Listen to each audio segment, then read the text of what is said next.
So 3 survey సంస్థలు ఏం చెప్తున్నాయి? ఎస్, ఇక్కడ మీరు చూడండి, ఒకటి కేకే సర్వే, ఒకటి సైదులు సర్వే, ఇంకొకటి చాణక్య సర్వే. ఈ 3 సర్వేలే ఇప్పుడు బయటకు వచ్చాయి.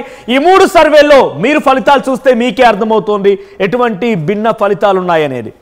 సో ఈ 3 సర్వేల్లో వేర్వేరు ఫలితాలు వచ్చాయి. సో మరి ఏ మాత్రం వాస్తవికంగా ఉంది, ఏ మాత్రం దగ్గరగా ఉందనేది ఇప్పుడు మీకు చూపించే ప్రయత్నం చేస్తాను. సో ముందుగా నేను కాంగ్రెస్ పార్టీకి సంబంధించి, అధికార కాంగ్రెస్ పార్టీకి 3 సంస్థలు ఎటువంటి ఫలితాన్ని ఇచ్చాయి. సో ముందుగా నేను చెప్తాను, కాంగ్రెస్ పార్టీ కేకే సర్వే 37.8%, 37.8%గా కాంగ్రెస్ పార్టీకి అవకాశం ఉంది అని చెప్పి, ఇక్కడ ఓట్ బ్యాంక్ రాబోతోంది అని చెప్పి కేకే సర్వే చెప్పింది. ఆ తర్వాత సైదులు సర్వే వచ్చేసి 45.1 చెప్పింది సైదులు సర్వే. ఇక ఈ రోజు వచ్చిన చాణక్య సర్వే 38% చెప్పుకొచ్చింది. సో తర్వాత బీఆర్ఎస్ పార్టీ విషయానికి వద్దాం, తర్వాత కంపేర్ చేద్దాం మనం మళ్ళీ డెఫినెట్గా.